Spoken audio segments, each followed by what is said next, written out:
the impossible discovery. The silence of deep space was broken by the arrival of 5 Zolthian warships as they emerged from their quantum tunnels. Commander Vex stood on the bridge of the Eternal Triumph, his 3 eyes focused on the holographic display before him.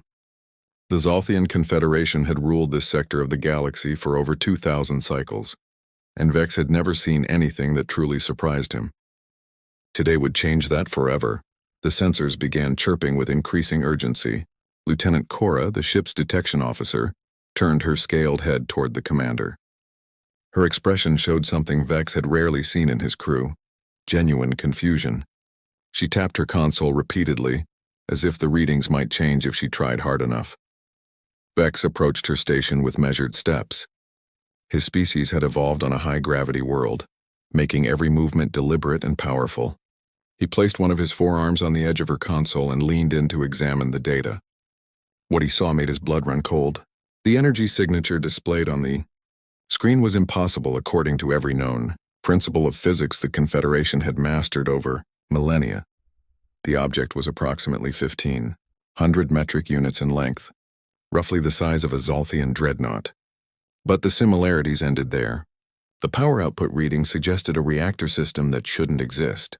The hull composition appeared to be layered in a way that defied their understanding of material science. Most troubling of all, the vessel seemed to be operating with perfect efficiency, wasting almost no energy in any of its systems. Commander Vex straightened himself and addressed his crew.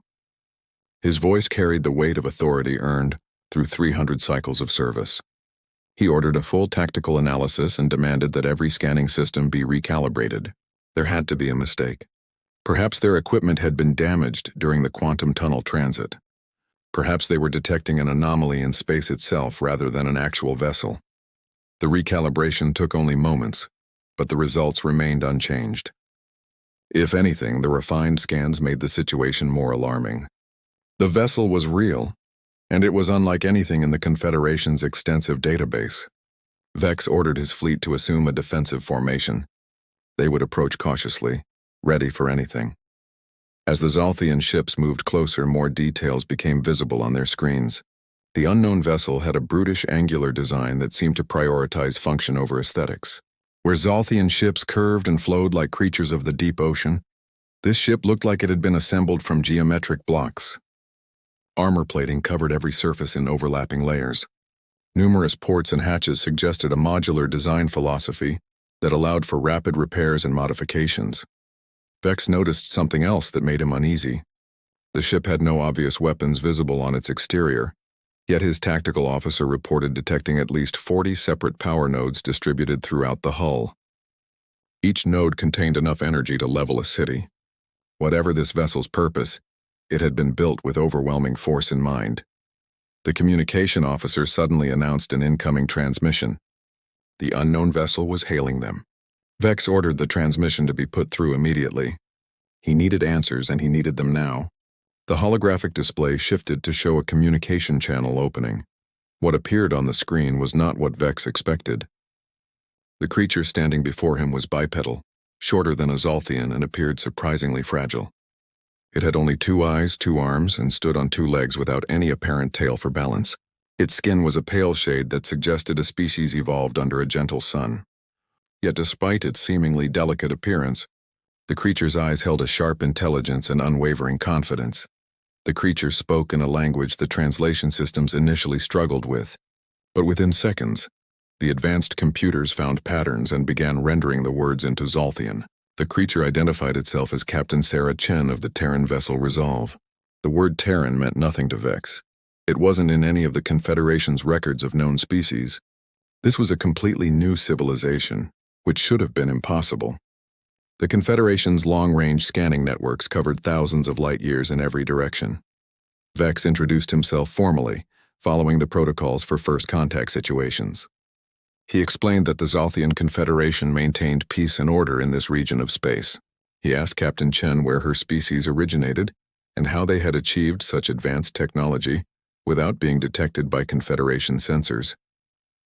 Captain Chen smiled slightly, an expression that the translation computers interpreted as a gesture of goodwill, mixed with amusement. She explained that humanity came from a world called Earth, located in what the Zolthians designated as Sector 9. Vex immediately accessed the database for that sector. The records showed a small yellow star with several planets, including one blue world in the habitable zone. The last survey of that system had been conducted only 50 cycles ago. According to those records, the third planet harbored primitive life. The dominant species had barely achieved basic spaceflight capabilities. They had managed to place a few artificial satellites in orbit and had sent crude probes to their nearest neighboring planets.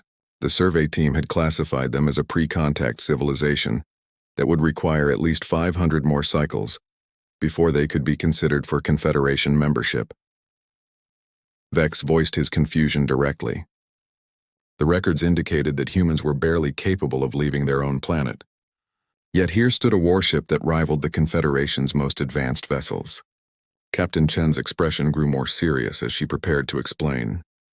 She told Vex that humanity had learned long ago that the universe was not empty.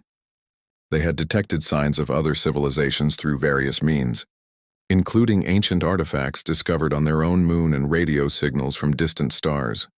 Faced with the certainty that they were not alone, humanity had made a collective decision. They would present themselves as less advanced than they truly were. They would maintain visible space activities at a primitive level, while secretly developing far more sophisticated technology. This strategy served two purposes. It bought them time to understand the galactic community before revealing themselves, and it ensured that any hostile species would underestimate human capabilities. The reasoning was simple, but elegant. If humanity appeared primitive, advanced civilizations might ignore them or treat them as beneath notice. This would give humanity time to observe, learn, and prepare. Meanwhile, in hidden facilities throughout their solar system and beyond, human scientists and engineers worked tirelessly to unlock the secrets of advanced physics, material science, and energy manipulation. Vex felt his confidence wavering. The implications were staggering. Everything the Confederation thought it knew about technological development was being challenged. Species were supposed to advance gradually, their progress visible and measurable. The idea that a civilization could deliberately hide its true capabilities suggested a level of strategic thinking and patience that seemed almost predatory. Captain Chen continued her explanation. She described how humanity had discovered the principles of quantum manipulation, not through gradual research, but through a sudden breakthrough that came from an unexpected direction. A human mathematician working on pure theoretical problems had accidentally stumbled upon equations that described how to fold space at the quantum level. This discovery had cascaded into dozens of other breakthroughs in rapid succession.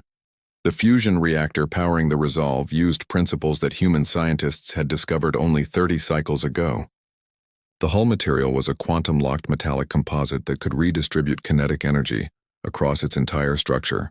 The ship's propulsion system created localized distortions in space-time that allowed for faster-than-light travel without using the dangerous and energy-intensive quantum tunnels that other species relied upon. Vex asked the question that burned in his mind. Why reveal themselves now? Why emerge from hiding with such an impressive display of power? Captain Chen's answer was direct and honest.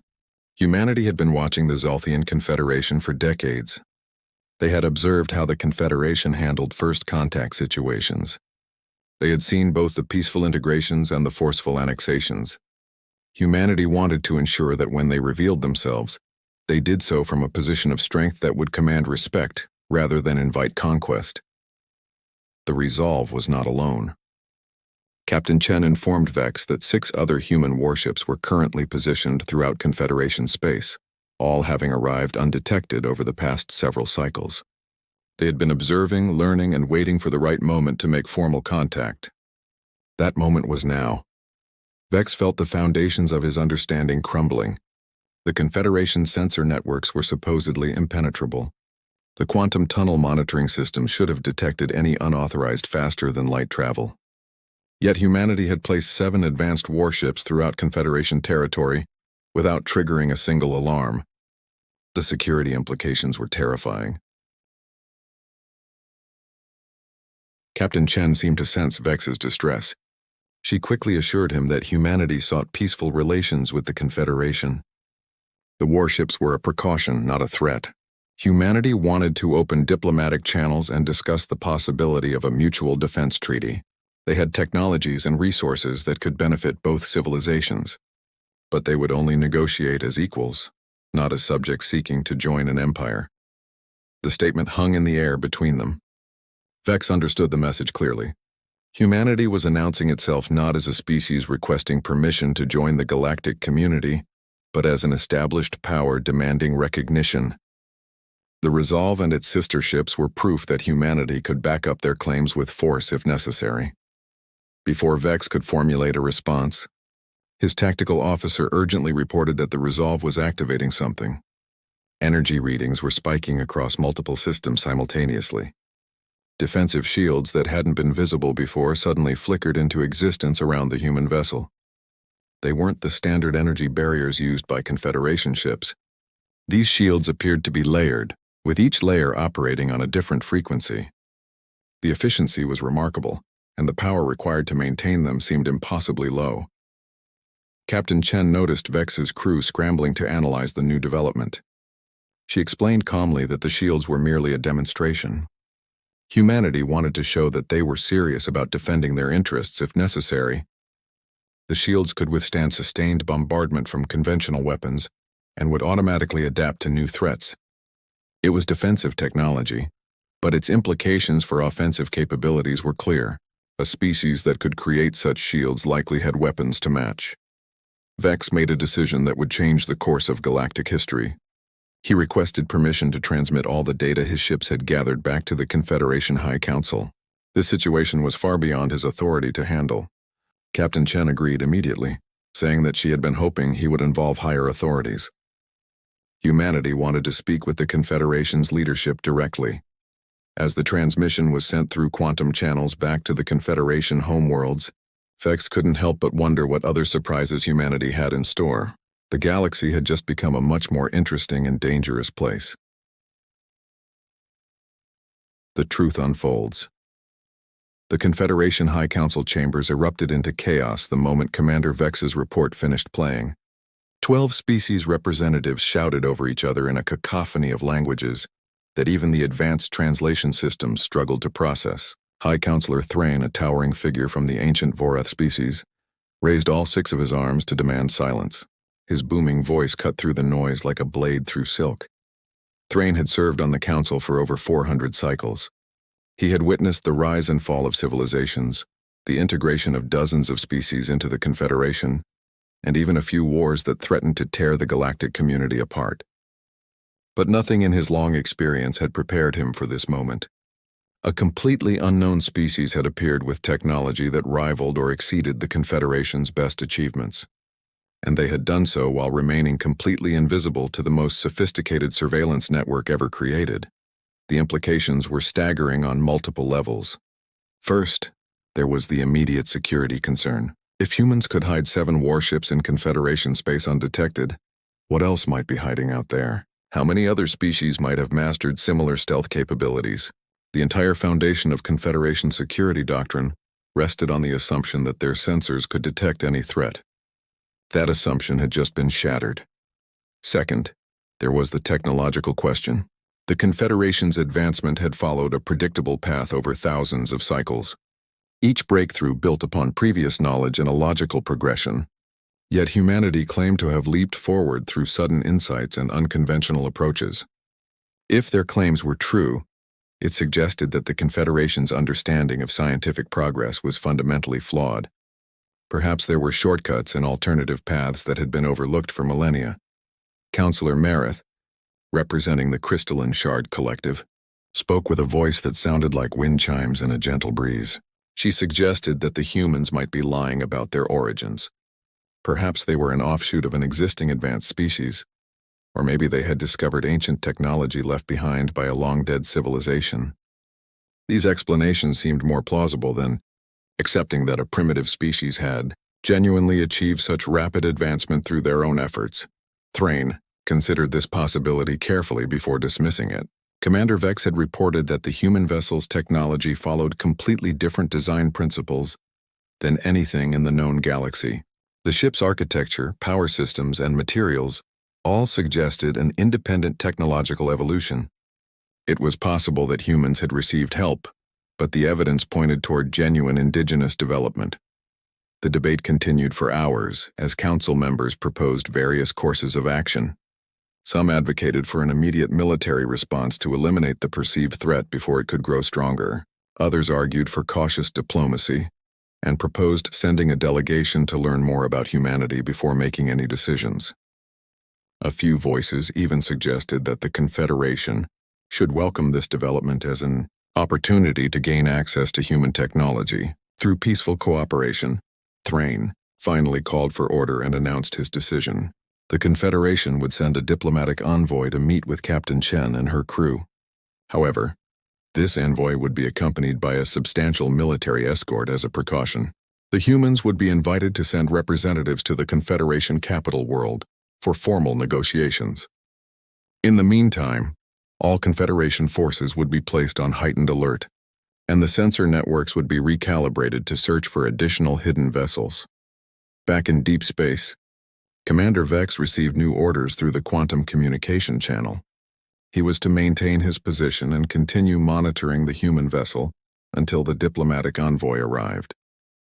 Under no circumstances was he to initiate hostilities unless the humans attacked first. The orders also included strict instructions to gather as much information about human capabilities as possible without appearing overtly threatening. Vex returned to his conversation with Captain Chen and relayed the Council's decision. He explained that a diplomatic delegation would arrive within 3 standard cycles to begin formal negotiations. He asked if humanity would be willing to participate in such talks. Captain Chen's response came without hesitation. She stated that humanity had been waiting for this opportunity and would welcome meaningful dialogue with the Confederation leadership. However, Captain Chen added a condition that caught Vex off guard. She requested that the diplomatic meetings take place on neutral ground rather than on a Confederation world. Humanity had prepared a suitable location, a large space station they had constructed in an uninhabited system, roughly halfway between Earth and the Confederation core worlds. The station had been built specifically for this purpose and contained facilities that could accommodate dozens of different species, types. The existence of this station provided further evidence of how thoroughly humanity had planned their revelation. They hadn't simply built a few warships and hoped for the best. They had prepared infrastructure for diplomacy, established protocols for first contact, and positioned themselves strategically throughout Confederation space. Every action suggested careful planning over many cycles. It painted a picture of a species that thought in terms of long-term strategy rather than short-term gains. Vex transmitted this new information back to the Council and received approval within hours. The location change was acceptable, though it added another layer of concern. If humans had built a station large enough to host diplomatic conferences without detection, it reinforced just how thoroughly they had penetrated Confederation space. The security implications would keep analysts busy for cycles trying to understand how such a massive failure of intelligence had occurred.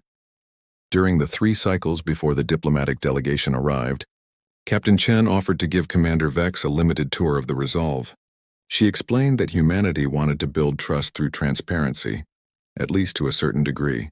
Vex accepted the invitation immediately, recognizing it as an invaluable intelligence-gathering opportunity disguised as a gesture of goodwill. Vex and 2 of his senior officers took a small shuttle across to the human vessel.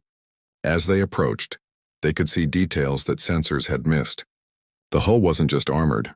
It appeared to be alive in some way, constantly shifting and adjusting at a microscopic level. When Vex asked about this, Captain Chen explained that the hull material contained nanoscale machines that performed continuous repairs and adaptations. The ship could heal itself from damage and even reconfigure sections of its structure based on mission requirements. The interior of the Resolve was equally impressive. Where Confederation ships prioritized efficiency and minimalism, human design philosophy embraced redundancy and adaptability. Every major system had at least 3 backup versions. Corridors were wide enough to move equipment easily, and modular panels could be removed to access any system within minutes. The ship felt less like a precision instrument and more like a robust tool designed to keep functioning under the worst possible conditions, Captain. Chen led them to the engineering section where the fusion reactor hummed with barely contained power. The chief engineer, a stocky human male named Marcus Webb, enthusiastically explained the reactor's principles. He spoke with genuine passion about how human engineers had approached the problem of fusion containment from a completely different angle than other species. Instead of using energy fields to contain the plasma, they had developed magnetic bottles lined with exotic matter that could withstand temperatures exceeding stellar cores. Webb's explanation revealed something important about human psychology. He wasn't trying to intimidate or impress the Zolthian visitors. He was simply excited to share his work with people who might appreciate it. This enthusiasm for knowledge and creation seemed to be a fundamental aspect of human nature. They built things not just because they needed them, but because the act of creation itself brought them satisfaction. Vex observed the human crew as they moved through the ship. They were efficient and professional, but they also displayed behaviors that seemed unusual for a military vessel. Crew members laughed together during their brief rest periods. Personal items decorated some workstations. The atmosphere was more relaxed than what Vex would expect on a Zolthian warship, yet somehow this casualness didn't diminish their effectiveness. If anything, the crew seemed more motivated and alert than his own rigidly disciplined personnel. When the tour concluded, Vex thanked Captain Chen for her hospitality. He admitted that he had expected to find weaknesses or flaws in human design, but instead he found himself deeply impressed by their engineering philosophy. Captain Chen smiled and said that humans had learned to expect the unexpected. They built their ships to handle situations that hadn't even been imagined yet. Flexibility and adaptability were more valuable than perfect optimization for known scenarios. The diplomatic delegation arrived exactly on schedule 3 cycles later. High Counselor Thrain himself had chosen to lead the mission, bringing with him representatives from all 12 Council species. The fleet that accompanied them consisted of 30 warships, the largest show of force the Confederation had assembled in peaceful times for over a century. The message was clear. The Confederation took this meeting seriously and wanted humanity to understand the power they were dealing with. Captain Chen transmitted coordinates for the human space station and offered to escort the diplomatic fleet to the location. Thrain accepted, and the combined fleet began moving through space toward the rendezvous point. The journey took 2 standard cycles during which Thrain studied every scrap of information available about humanity. What he found both fascinated and troubled him. Humans were a remarkably young species by galactic standards. Their recorded history stretched back only a few thousand cycles, barely a blink of an eye compared to civilizations like the Vorath or the Shard. Yet in that brief time, they had gone from primitive tribes to spacefaring civilization. Their rate of advancement was unprecedented, suggesting either incredible luck or an inherent capacity for rapid adaptation and innovation. Human psychology reports painted a picture of a species defined by contradictions. They were capable of both remarkable cooperation and devastating conflict. Their history was filled with wars and atrocities, yet also with acts of profound kindness and sacrifice. They could be rational and logical when needed, but also passionate and emotional. They valued both individual freedom and collective welfare, somehow balancing these opposing concepts in ways that other species found baffling. The space station appeared on sensors long before it became visible to the naked eye. It was enormous, easily 3 times the size of the largest Confederation orbital platform. The design followed the same brutish functional aesthetic as the Resolve. It rotated slowly to provide artificial gravity through centrifugal force, a crude but effective method that most advanced species had abandoned in favor of gravity generators. Yet as Thrain studied the station, he realized that the rotation served multiple purposes. It also helped distribute heat, provided redundant power generation through enormous solar collectors, and created a natural defensive posture that made simultaneous attacks on multiple sections difficult. The station's docking facilities could accommodate hundreds of ships simultaneously.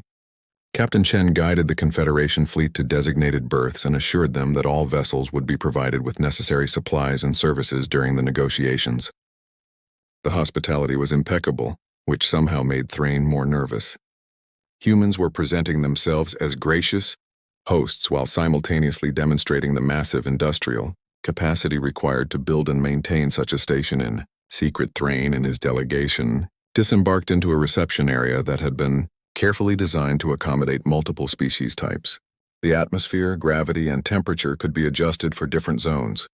Translation devices were embedded throughout the structure, ensuring that communication would be seamless. Human staff members guided the various delegates to quarters that had been prepared according to each species' specific needs. The attention to detail was remarkable. Somehow humanity had gathered extensive information about Confederation species' biological and cultural requirements. They knew what each species ate, what environmental conditions they preferred, and even what colors and sounds they found pleasing or disturbing. This level of intelligence gathering should have been impossible for a species that claimed to have only recently achieved advanced spaceflight. The formal negotiations began the following cycle in a massive conference chamber at the station's heart. The room was circular, with seating arranged so that no position appeared more important than any other. Humans clearly understood the importance of symbolism in diplomatic settings. Captain Chen was joined by 5 other humans, including a silver-haired woman introduced as Ambassador Elena Rodriguez, humanity's chief diplomatic representative. Ambassador Rodriguez opened the proceedings with a statement that set the tone for everything that followed. She acknowledged that humanity's sudden appearance had created uncertainty and concern within the Confederation. She understood that the Confederation had legitimate questions about human intentions and capabilities. However, she firmly stated that humanity would not apologize for taking steps to ensure their own survival and security. They had observed the galaxy long enough to know that weakness invited exploitation. High Counselor Thrain responded with careful diplomacy. He acknowledged humanity's right to self-determination and praised their impressive technological achievements. However, he also pointed out that the Confederation maintained order across thousands of star systems and had done so for millennia. That order depended on transparency and mutual trust among member species. Humanity's secrecy and sudden revelation had undermined that trust and created a dangerous precedent. What followed was a marathon negotiation session that lasted for cycles. Both sides presented their positions, argued their points, and slowly worked toward mutual understanding. Humanity wanted recognition as an independent sovereign power with full rights and protections under galactic law. They also wanted access to Confederation trade networks and scientific exchanges. In return, they offered to share certain technologies and proposed a mutual defense pact that would benefit both parties. The Confederation representatives were divided on how to respond. Some saw humanity as a potential ally, whose advanced technology could strengthen the Confederation against external threats. Others viewed humans as dangerous upstarts who needed to be controlled before they destabilized the existing order. The debates grew heated at times, with fundamental disagreements about the nature of galactic civilization and the rights of emerging species. During a break in the negotiations, Thrain found himself alone with Ambassador Rodriguez in an observation gallery overlooking the station's impressive docking facilities. He asked her directly why humanity had chosen such a confrontational approach to first contact. Surely they could have revealed themselves gradually, building trust over time rather than appearing suddenly with overwhelming force. Rodriguez looked out at the stars beyond the transparent viewing panels before responding. She explained that humanity had studied hundreds of examples of first contact between advanced and primitive civilizations throughout their own history. The pattern was always the same. The more advanced civilization, regardless of its stated intentions, inevitably dominated the less advanced one. Sometimes this domination was benign, sometimes it was brutal, but the result was always the same. The less advanced civilization lost its independence and became absorbed into the more powerful culture. Humanity had decided long ago that they would never accept such a fate. They would rather risk conflict through a show of strength than guarantee subjugation through weakness. The 7 warships and the massive space station were humanity's way of saying that they were nobody's subjects. They would negotiate as equals or not at all. It was a gamble, Rodriguez admitted, but it was the only path that allowed humanity to maintain their dignity and autonomy. Thrain found himself respecting the human ambassador's honesty, even as he worried about the implications. Humanity's approach represented a fundamental challenge to the Confederation's traditional methods. If other species followed the human example and developed advanced capabilities in secret before revealing themselves, the entire galactic order could collapse into chaos and mistrust. The negotiations eventually produced a historic agreement. Humanity would be recognized as an independent sovereign power, with all associated rights and protections. They would establish formal diplomatic relations with the Confederation, but would not become a member species. Instead, they would maintain their independence while agreeing to respect Confederation territorial boundaries and established trade regulations. In exchange, the Confederation would provide humanity with star charts, scientific databases, and access to trade networks. Both sides also agreed to establish joint research initiatives where human and Confederation scientists could work together on projects of mutual interest. This provision excited scientists on both sides, who recognized the potential for breakthrough discoveries when different approaches to problem-solving were combined. As the agreement was finalized and signed, Thrain reflected on how much had changed in such a short time. The galaxy would never be quite the same. Humanity had forced the Confederation to confront uncomfortable truths about its own assumptions and methods. The age of unchallenged Confederation dominance was ending, replaced by a more complex and uncertain future. Captain Chen approached Thrain as the signing ceremony concluded. She extended her hand in the human gesture of respect and partnership. Thrain grasped it with one of his 6 hands, feeling the surprising strength in the human captain's grip. She told him that humanity looked forward to learning from the Confederation's wisdom and experience. They hoped that this agreement marked the beginning of a long and mutually beneficial relationship. Thrain nodded slowly, his multiple eyes studying the human before him. He responded that the Confederation had much to learn from humanity as well. Their unconventional approaches and willingness to challenge established thinking might be exactly what the galaxy needed.